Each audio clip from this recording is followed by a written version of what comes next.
Hello and welcome to Lady Applejack Speaks VA, a VA channel here on YouTube that focuses on the Netflix series Stranger Things.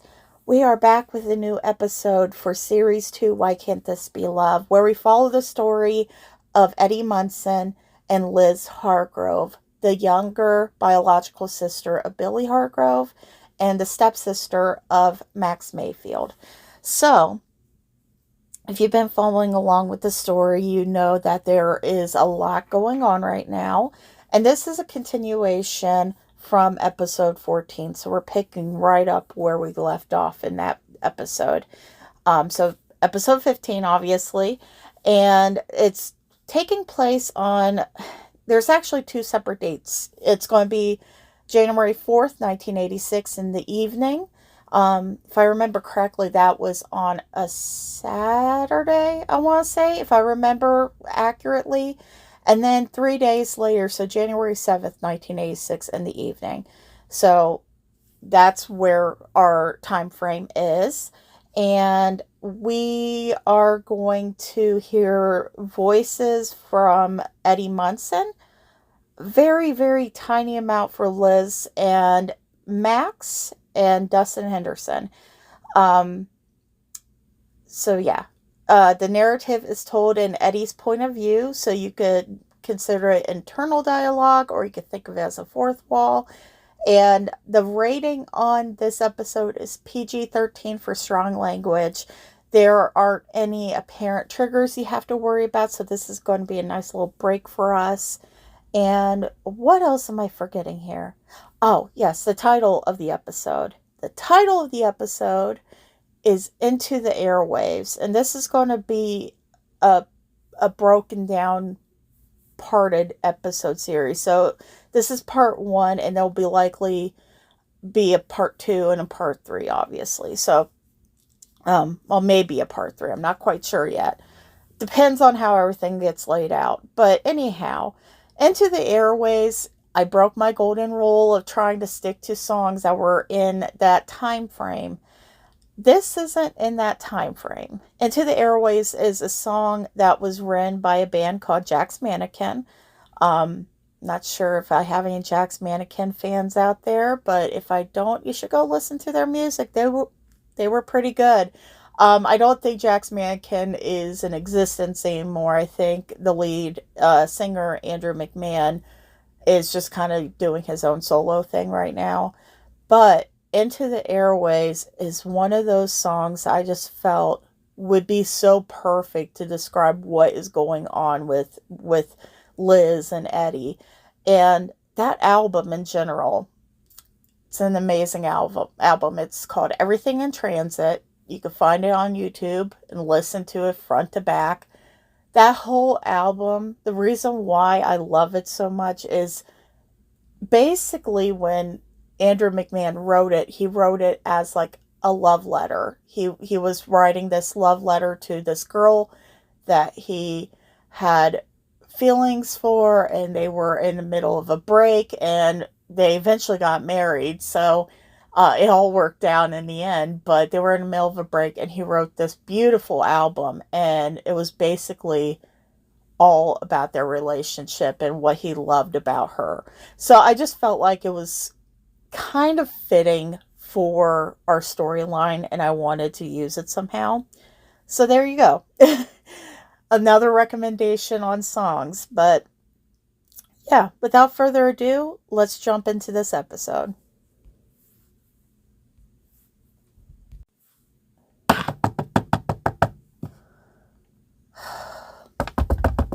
Come on. Come on, come on, Henderson. Answer the damn door.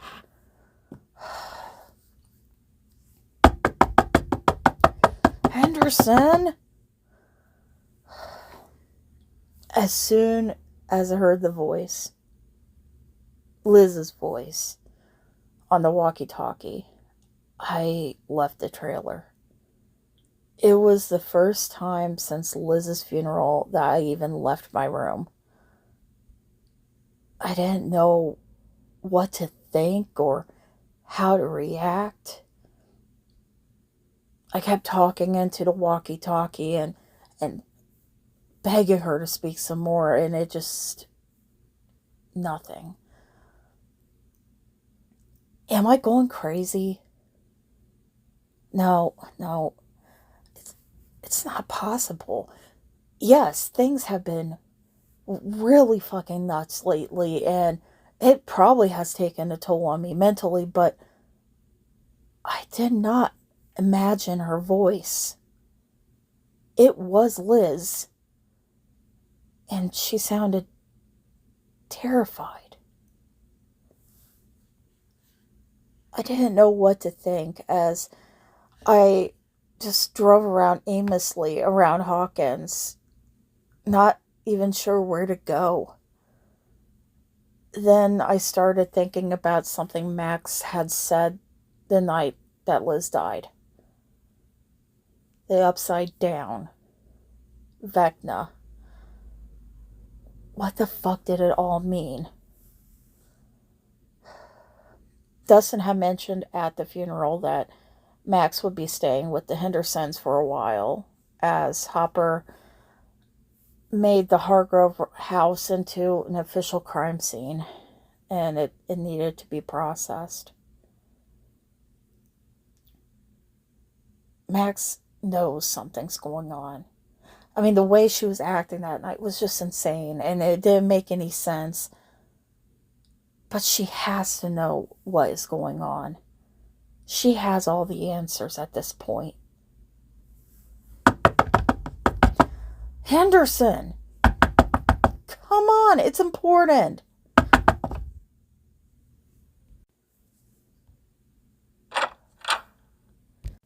Oh, Max. Just the person I was looking for. I need to know what the fuck the upside down is and why Liz went there. 1 hour later.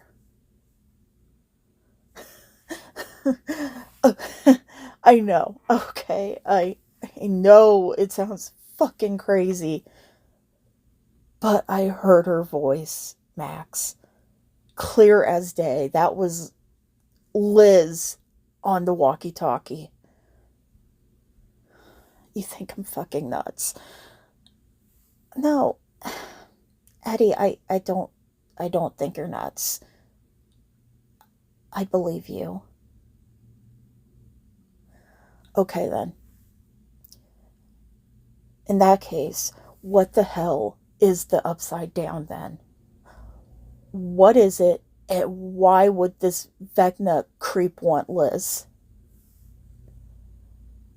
I'm shaking as I wait for a response. We had been sitting in Dustin's den, hashing and rehashing the walkie-talkie incident.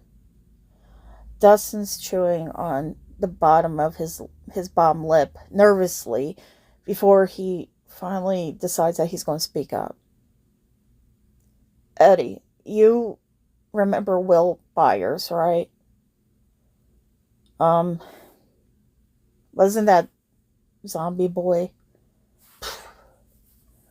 As much as that is distasteful, yes, zombie boy.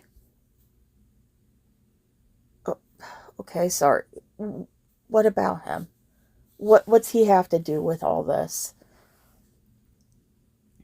When he went missing, it was because he was in the upside down. The upside down is... How do I explain this?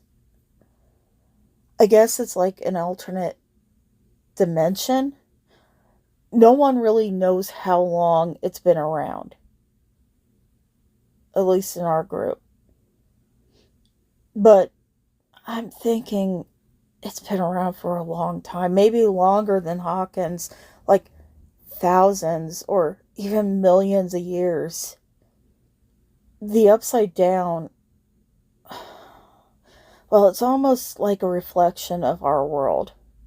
But darker and more dangerous. When Will was in the upside down, He used electricity to communicate to us and to his mom, Joyce. Okay. God, this is so confusing. So, what is it like hell? Is it almost like purgatory? I guess it could be in a way. Yeah. Okay.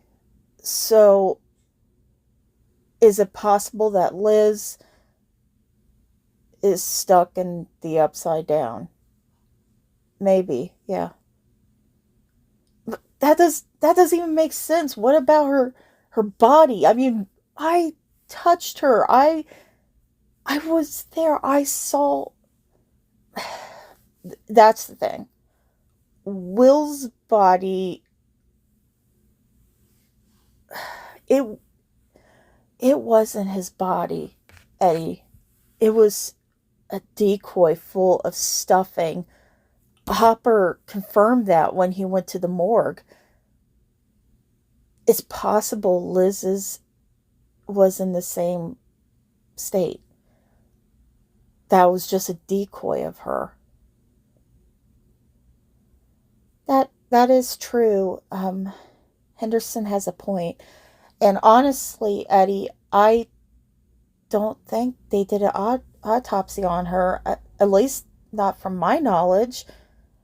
I think Billy was very adamant about not having an autopsy. He didn't want her, you know. But even if they did have one, maybe they could have covered it up and said that was her, but yeah. Max is right.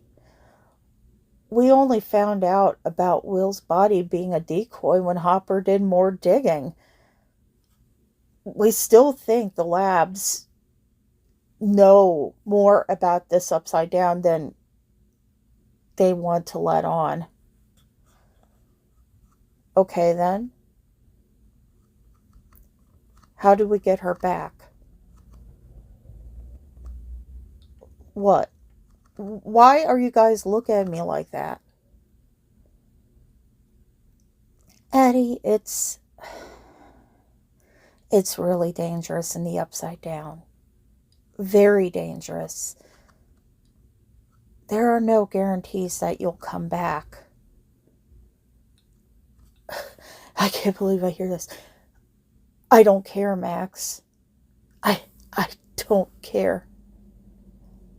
I'm no good without her anyways. I have nothing left to lose. I have to bring her back. She belongs here. She belongs with me. I'll do anything to get her back. She shouldn't go from one hell to another. Okay. Then we'll go. Okay. When, how does this work? Eddie, do you know how to pick a lock? 3 nights later. Rule number 13 in Eddie Munson's playbook. You don't go breaking into houses. You aren't your old man. Another rule broken, all for the sake of Liz Hargrove.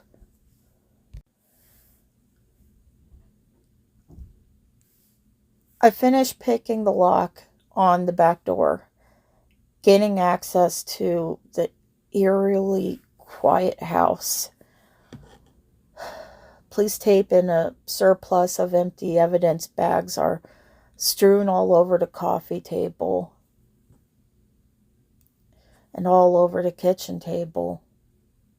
The house, from my memory, was always kept neat by Susan. But now it's just a shell. I turned to the others. Max, Henderson, Nancy, Erica, Lucas, Steve, and Robin, we're all here. All of us ready for whatever is about to come next. We're heavily armored. Not sure what we're about to walk into. Or what I'm about to walk into. You see, it's just me going this time, and they're my backups. I have no idea what to expect. It took 3 days to prepare, 3 days to gather up enough weaponry and to plan. Despite how many times Max and Nancy tried to describe the upside down to me, I still don't understand. I'm still reeling from the fact that Liz might still be alive. Liz. I keep that damn walkie-talkie close to me, but I haven't heard from her again. Sometimes I catch a few rumblings on the other side, but it always ends up being nothing. I'm afraid that by the time we get to the upside down, or me get good to the upside down, that it will be too late. We carefully creep through the darkness of the house, and it brings back memories of that night that I lost her. I shiver at the memory as it plays back in my head. Could she really still be alive? Could that body that I had been touching be a decoy? Or is this just another bunch of crazy shit that the ankle biters made up? No. I know it was her speaking to me that night. It was 100% her. We finally reached Liz's bedroom. The room is, as I remember it from that night, cold, lifeless. It feels so empty without her. Eddie, are you sure you want to do this? That you're ready to do this? Yeah, I'm ready. Okay. We'll be on standby. Did you bring what I asked you to bring? Yeah. Yeah, here's the cassette tape.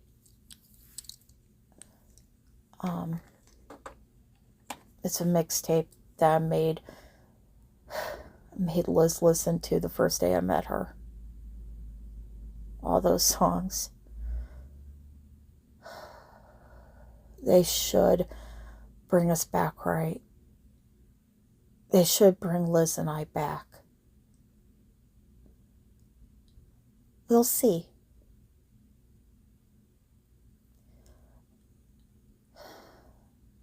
Good luck. I nod, sitting down on Liz's empty bed. As I lean back onto her pillow, I smell the eucalyptus and Mannequin. It smells like home. I close my eyes and I just wait.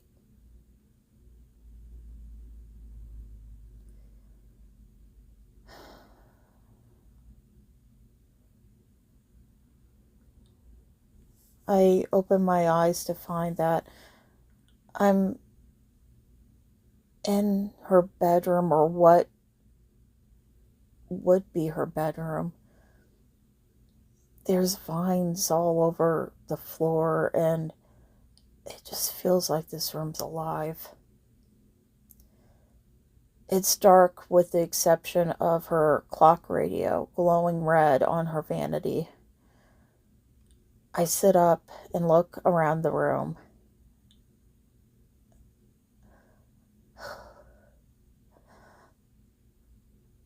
And that's when I see her. She's standing in the doorway, wearing her white cherry print dress with the red sand ribbon around the waist. While the bruises are still there, she's a vision.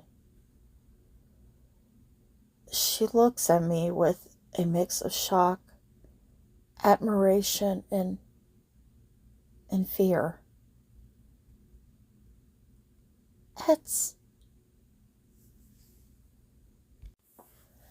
Fairy tales are more than true, not because they tell us that dragons exist, but because they tell us that dragons can be beaten. Neil Gaiman, Coraline.